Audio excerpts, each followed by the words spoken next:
அப்பதான் உனக்கு கல்யாணம் ஆயிடுச்சுனா வீட்ல பிரச்சனை நடக்காது. பேசுறது ஈஸிடி, கட் பண்ணி பாரு அப்பதான் தெரியும் கஷ்டம். நானும் நிறைய கட் பண்ணிருக்கேன். ஏய் ஆச்சா, எவ்வளவு நேரம்டி இருக்குவீங்க? ரொம்ப கஷ்டமா இருக்குமா? உனக்கு இதுதான் கஷ்டமா இல்ல? ஆமா உனக்கு ரொம்ப தெரியும் போடி. சித்தி. அண்ணா. ஏய்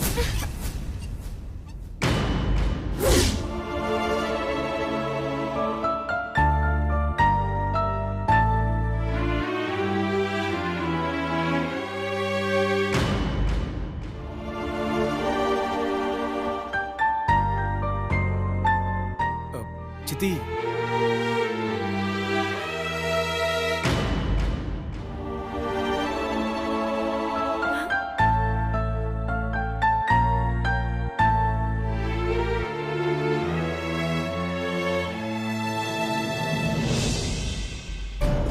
அண்ணா, என்னென்ன இங்கே நிக்கிறீங்க? வாங்க.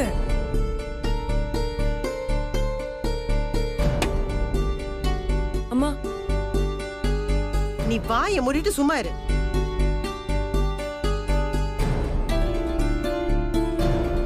அம்மா, அண்ணன் கல்யாணம் பண்ணி முதல்ல அண்ணியை அழைச்சிட்டு வந்திருக்காம்மா.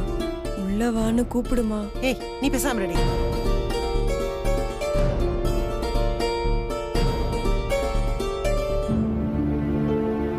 உள்ள வான்னு.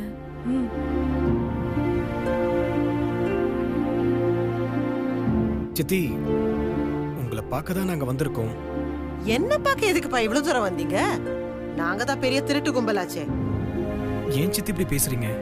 இத நான் சொல்லலப்பா, உன் கூட பிறந்த உன் தங்கச்சி தான் சொன்னான். தயவு செஞ்சு நடந்ததை மறந்துருங்க சித்தி. கொஞ்ச நெஞ்ச அவமானமா பட்டும் மறந்து போறதுக்கு? அவமானப்பட்டதை விட அவ்வளவு பேர் இருந்தோம் ஏன்னு கேக்குறதுக்கோ எங்களுக்கு சப்போர்ட் பண்ணி பேசுறதுக்கோ அந்த கூட்டத்துல யாருமே இல்லாம நாதியத்து போய் நின்னோம். பார்த்தேல்ல, அதுதான் மனசுக்கு கஷ்டமா இருக்கு.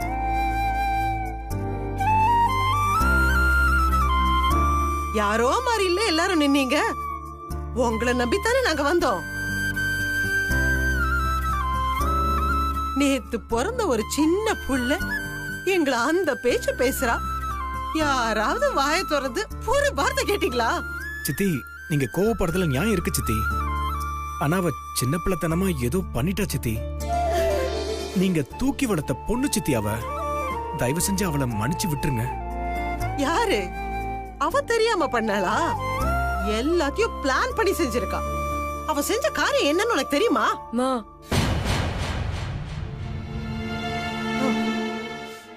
உன் தங்கச்சி பேசினதெல்லாம் இன்னும் என் காதுலயே கேட்டுட்டு இருக்கு.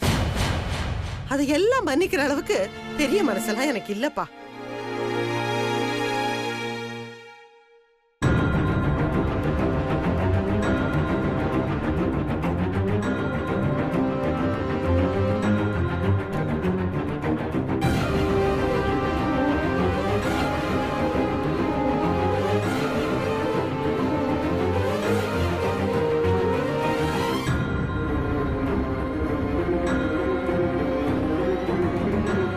உள்ளவாமா.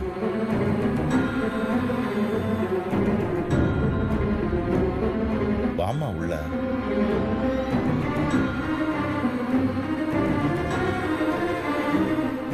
சக்தி. ஐஸ்வர்யா, உள்ள வா. வா.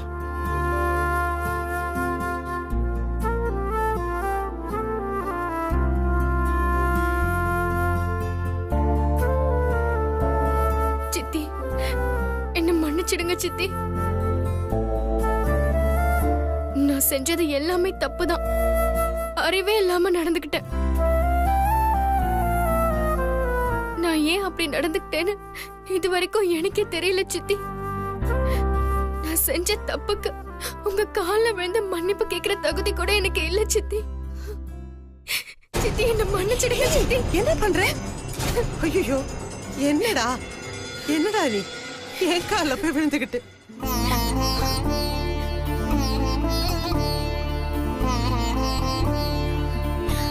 பாருங்களே, சின்ன புள்ள ஏதோ தெரியாம தப்பு பண்ணிட்டு அதுக்கு போய் என் கால விழுந்து மன்னிப்பெல்லாம் கேட்டுட்டு இருக்கு. உனக்கே தெரியாம நடந்திருக்குன்னா யார் கண்ணோ பட்டுதாமா இப்படி எல்லாம் ஆயிருக்கும். நீ அழாத. என்ன எல்லாரும் அப்படியே வேடிக்கை பார்த்துட்டு நின்னுட்டு இருக்கீங்க? கல்யாணத்துக்கு அப்புறம் மாப்பிள்ளையும் பொண்ணு மொத தடவை நம்ம வீட்டுக்கு வந்திருக்காங்க. இவங்களுக்கு விருந்து வைக்க வேண்டாமா? போங்க போய் ரெடி பண்ணுங்க. நான் தான் பைத்தியக்காரி, ஏதோ கோவத்துல வந்து அவங்கள கவனிக்காம நின்னுட்டேன். நீங்களும் அப்படியே நின்னுடுறதா? போங்க போடி. இத பாருமா, வந்ததும் இவ்வளவு பெரிய கோவக்காரின்னு நினைச்சிருப்பிய.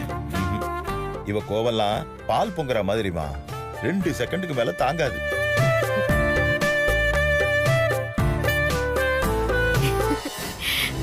நான் நிஜமாவே மன்னிப்பு கேட்டேன்னு நினைச்சிட்டீங்களா?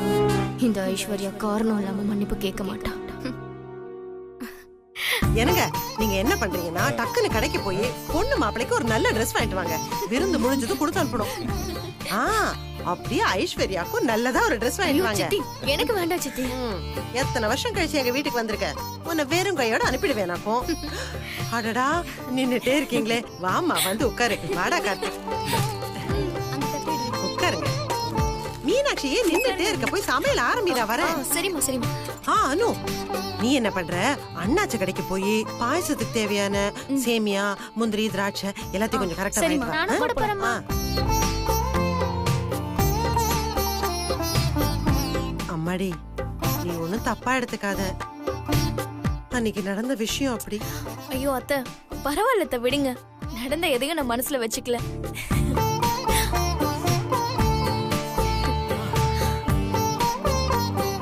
ஐயோ சித்தி, இதுக்கு மேல பழம் வரையா? சான்ஸே இல்ல. வயிறு ஃபுல்லா சாப்பிட்டு திம்முன்னு இருக்கு. எனக்கும் தான் அத்தை, சாப்பாடு ரொம்ப டேஸ்டா இருந்ததுனால நான் லிமிட்டை தாண்டி நிறைய சாப்பிட்டுட்டேன். இவர் அடிக்கடி உங்க சமையலை பத்தி சொல்லுவாரு. ஆனா இவர் சொன்னதை விட இன்னும் சூப்பரா இருக்கு உங்க சமையல். சரி சரி, பேசிட்டே இருங்க. பால் பாயசம் மட்டும் ரெடி ஆயிட்டு இருக்கு. ஐயோ அத்தை, வேண்டாம் அத்தை. அத மட்டும் வேணான்னு சொல்லவே கூடாது. இருங்க வந்துடுறேன். ஆமாண்ணே, ஹனிமூனுக்கு எங்க போறதா பிளான்? அதுக்கெல்லாம் ஏது டைம். நெட்வொர்க் பிரான்ச் ஒன்னு சென்னையில ஓபன் பண்ண போறேன். அதுக்கான வேலையே தலைக்கு மேல இருக்கு. அதனால எங்கேயுமே நகர முடியாது. நெட்வொர்க் பிரான்ச்சா? அப்ப நான் ஃப்ரீயாவே டாப் அப் பண்ணிக்கலாம்லனா? டாப் அப்பா? உனக்கு லைஃப் டைம் ஃப்ரீ போஸ்ட்பெய்ட் கார்டே கொடுத்துறேன். நீ பாட்டுக்கு பேசிக்கிட்டே இருக்கலாம். சூப்பர்ண்ணா.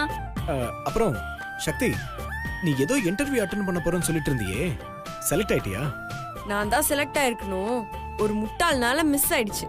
யார் அது? ஐயோ, அண்ணி வேற இருக்காங்க. இப்ப சொன்னா எல்லாருக்கும் சங்கடமாயிடும். வேணாம். அது யாருன்னே தெரியல அண்ணே. திடீர்னு வந்து எல்லாத்தையும் கெடுத்து விட்டு போயிட்டான்.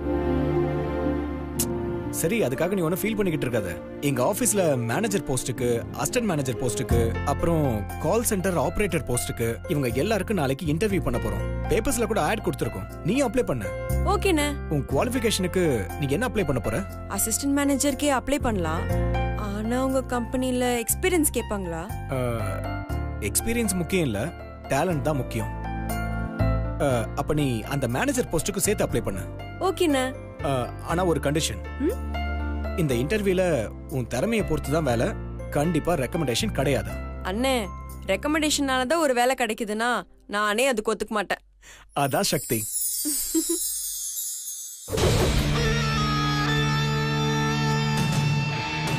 இப்போ ஆரம்பிக்கிறேன் ஆட்டத்தை. சித்தி, இங்கே வந்துட்டியாடா? உனக்காதான் பால் பாயசமே பண்ணேன். சின்ன வயசுல இருந்து உனக்கு தானே ரொம்ப பிடிக்கும். இந்தா. இன்னும் அதை மறக்காம ஞாபகம் வச்சிருக்கீங்கல்ல?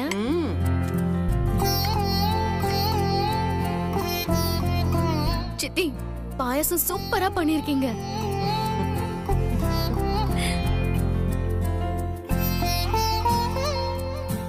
ஏ மீனாட்சி, ரெகுலரா நீ அம்மன் கோயிலுக்கு போவியோ? ஆமா. மீனாட்சி வீட்டை விட்டு வெளியில போறான்னா அது அம்மன் கோயிலுக்கு மட்டும்தான். அதானே எனக்கு டிஸ்டர்பா இருக்கு. நேத்து உன்னை கோயில்ல பார்த்தேன், அதான் கேட்டேன். யாரோ ஒருத்தங்க உன் கூட இருந்தாங்கல்ல? இல்ல ஐஸ்வர்யா, நேத்து இவ கூட யாரும் போல, தனியா தான் போனா.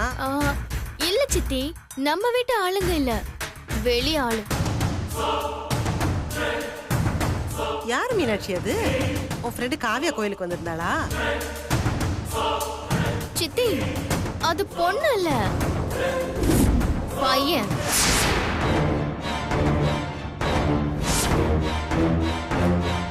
யாரு மீனாட்சி அது? சித்தி, மீனாட்சிக்கு அது யாருன்னே தெரியாது.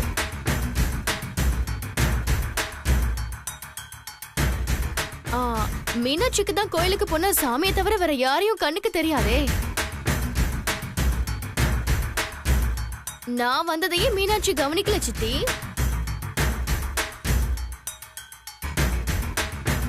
மீனாட்சி பின்னாடி ஒரு பையன் சுத்திட்டு இருந்தா சித்தி. ஆனா மீனாட்சி அவனை கவனிக்கவே இல்ல. அவனை பார்த்தா கோயிலுக்கு சாமி கும்பிட வந்தவ மாதிரியே தெரியல. யாரு அவன்? சித்தி, அதான் மீனாட்சி பார்க்கலன்னு சொல்றேன்ல, அப்புறம் யாருன்னு கேட்டா மீனாட்சிக்கு எப்படி தெரியும்? இனிமே கோயிலுக்கு மீனாட்சியை தனியாலாம் அனுப்பாதீங்க. அங்கெல்லாம் வெறும் பொறுக்கி பசங்களா வர ஆரம்பிச்சிட்டாங்க. ஏண்டி, கோவிலுக்கு போனா அக்கம் பக்கம்லாம் யார் இருக்காங்கன்னு பார்க்க மாட்டியா நீ? இனிமே கோயிலுக்கே போக வேணாம். ஐயோ சித்தி, அதுக்குன்னு இப்படி சொன்னா எப்படி? மீனாட்சி வெளியில போறதே கோயிலுக்கு மட்டும் தானே நீங்க தான் சொன்னீங்க. கோயிலுக்கு போறது தப்பு இல்ல சித்தி. போகும்போது கூட யாரையாவது கூட்டு போக சொல்லுங்க. அதுக்கு இல்லம்மா, இப்ப நீ பார்க்க போய் எந்த பிரச்சனையும் இல்ல. இதே மாப்பிள்ளை வீட்டுக்காரங்க யாராவது பாத்திருந்தா ஏதாவது பிரச்சனை வந்துடாது. சித்தி, மீனாட்சிய பொண்ணு பார்க்க வராங்களா? என்கிட்ட சொல்லவே இல்ல. நீ திடுதிப்புன்னு வந்து நின்னதுல சொல்ல மறந்துட்டேன். கிட்டத்தட்ட இந்த சம்பந்தமே முடிஞ்ச மாதிரிதான். நாளைக்கு இவள பொண்ணு பார்க்க வராங்க.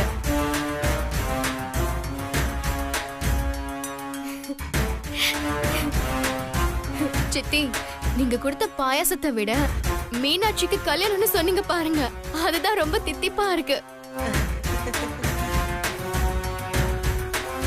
இங்க பாருங்க, மாப்பிள்ளை வீட்டுல என்ன கேட்டாலும் செய்யறோம்னு சொல்லிடுங்க.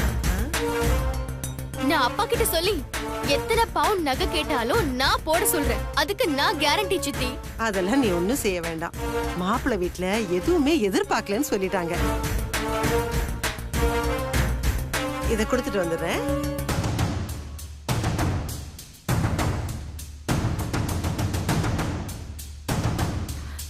ஐயோ, என்னாச்சு மீனாட்சி? ஓ, கோயிலுக்கு போறதுல பிரச்சனை வந்துடுச்சுன்னா நீ தனியா கோயிலுக்கு போறது நல்லது இல்லல்ல. அது எனக்கு பிரச்சனை தானே. உனக்கு பிரச்சனை தானே, அதான்.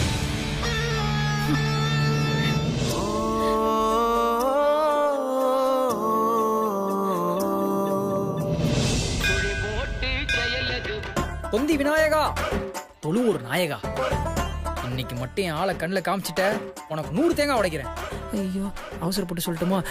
கண்ணில் காட்டுறதுக்கெல்லாம் அது ரொம்ப ஜாஸ்தி, அதனால கோச்சுக்காத. உனக்கு ஒரே ஒரு தேங்காய் உடைக்கிறேன், ஓகே? மிஸ்டர் விக்னேஷ், எண்ணிக்கையை குறைச்சதுனால ஏமாத்திராதீங்க please. Deal okay? Next time சேர்த்து பண்ணிடுறேன். இன்னும் வரலையே, எங்கப்பா?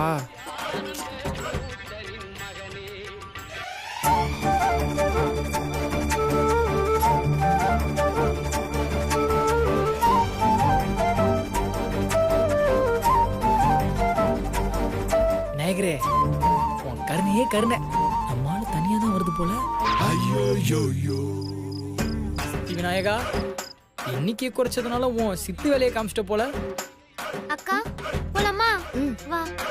ஐயோ இந்த குட்டி பிசாஸ் வேற கூட வந்திருக்கு. நம்மளை பார்த்தா வீட்டில் போட்டு கொடுத்துருமே. இதுக்கெல்லாம் பயந்தா லவ் பண்ண முடியுமா? லவ் பண்ணும்போது 1000 பிரச்சனை வரதான் செய்யும். அதெல்லாம் சமாளிக்கிறவன் தானே ஆம்பளை. ஒரு கை பாத்துருவோம். சில நேரத்தில் வீரத்தை விட விவேகம் தான் முக்கியம். பார்த்துக்குங்க மிஸ்டர் விக்னேஷ்.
அக்காக்கு மாப்பிள்ள பாத்துட்டீங்க கரெக்டா?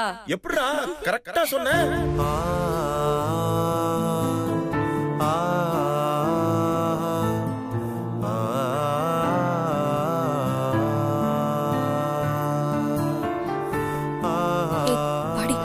அக்கா என்னக்கா இவ்ளோ வேகமா இழுத்துட்டு போற?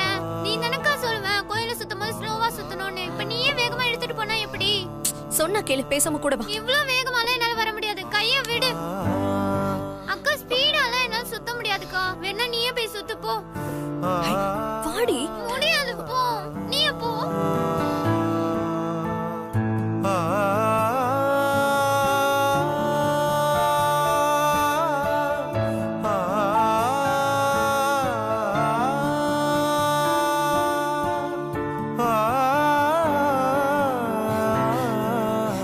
ப்ளீஸ் என் பின்னாடி வராதீங்க. தயவு செஞ்சு இங்க இருந்து போயிடுங்க. என்னங்க என்ன பிடிக்கலையா?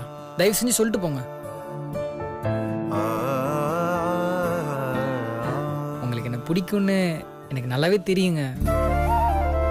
நீங்க வந்ததுல இருந்து என்னதானே தேடிட்டு இருந்தீங்க. தேடும்போது என்ன ஒரு தவிப்பு. நான் இல்லைன்னு அப்படி வருத்தப்படுறீங்க. அதையும் நான் பார்த்துட்டேங்க. இப்ப கன்ஃபார்மே ஆயிடுச்சுங்க. ஏங்க ஏங்க இப்படி பயந்து பயந்து ஓடுறீங்க? உங்க தங்கச்சி பாத்துருவானா? தயவு செஞ்சு கெஞ்சி கேட்டுக்கிறேன், இங்க இருந்து போயிடுங்க ப்ளீஸ். என்னங்க இப்படி சொல்றீங்க? நீங்க என்னதான் தேடுறீங்கன்னு தெரிஞ்ச உடனே எவ்வளவு சந்தோஷப்பட்டேன் தெரியுமா? ரொம்ப நேரம் நின்னுலாம் பேச வேணாம். நான் உங்க கேரக்டர் என்னன்னு எனக்கு தெரியும். உங்களுக்கு அவ்வளவு தைரியம்லாம் கிடையாது. எனக்கு பிடிச்சதான் தாங்க. ஏங்க ஒரே ஒரு வார்த்தை மட்டும் சொல்லிட்டு போங்க. நான் சந்தோஷமா இங்க இருந்து போயிடுவேன். உன்னை எனக்கு பிடிக்கலான்னு மட்டும் என்கிட்ட சொல்லிட்டு போயிடுங்க. நான் போயிடுறேன்.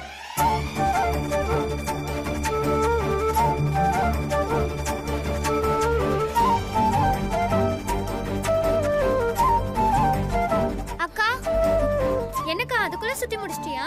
ஆமா வா போலாம்.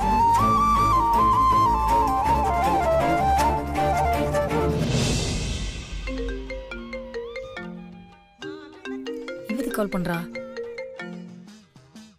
ஹலோ மாமா, நான் ஐஸ்வர்யா பேசுறேன். சொல்லுங்க. நான் உங்க கூட கொஞ்சம் பேசணும். எங்க இருக்கீங்க? நான் ஆபீஸ்ல கொஞ்சம் பிஸியா இருக்கனே. அப்படியே மாமா, நான் உங்க ஆபீஸ்ல உங்க பின்னாடி தான் நிக்கிறேன். கொஞ்சம் திரும்பி பாருங்க. ஹாய்.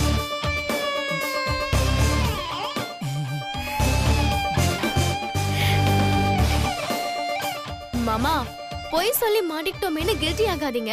நான் இதை ஒன்றும் பெருசா எடுத்துக்கல. நான் எதுக்கு கில்ட்டி ஆகணும்? எதிரில் வச்சுக்கிட்டே ஃபோன் பண்ணது உங்க தப்பு. நேரில் வந்து பேசியிருக்கணும். நான் சும்மா விளையாட்டுக்கு பண்ணேன். நானும் விளையாட்டுக்கு தான் போய் சொன்னேன். நீங்க எப்பவுமே இப்படி ஃபன்னா இருக்கீங்களே, இதுதான் எனக்கு ரொம்ப பிடிச்சிருக்கு. சரி, டைம் ஆயிடுச்சு, நான் கிளம்புறேன். உங்ககிட்ட பேசணுங்கிறதுக்காக தான் நான் வந்தேன். கிளம்புறேன்னு சொல்றீங்க. சரி சொல்லுங்க, என்ன பேசணும்? கையில கலாக்காய வச்சுக்கிட்டு பலாப்பழத்துக்கு ஆசைப்படுறவங்கள பாத்திருக்கேன். நீங்க என்னடானா பலாப்பழத்தை கையில வச்சுக்கிட்டு கலாக்காய்க்கு ஆசைப்பட்டுட்டு இருக்கீங்களே. பிடிச்சது தானங்க சாப்பிட முடியும். எனக்கு கலாக்கா தான் பிடிச்சிருக்கு, பலாப்பழத்தை பிடிக்கல. ஈஸியா கிடைக்குதுன்றதுக்காக பிடிக்காததை சாப்பிட கட்டாயப்படுத்தக்கூடாதுங்க. மாமா, நான் உங்ககிட்ட நேரடியாவே சொல்றேன். எனக்கு உங்களை ரொம்ப பிடிச்சிருக்கு.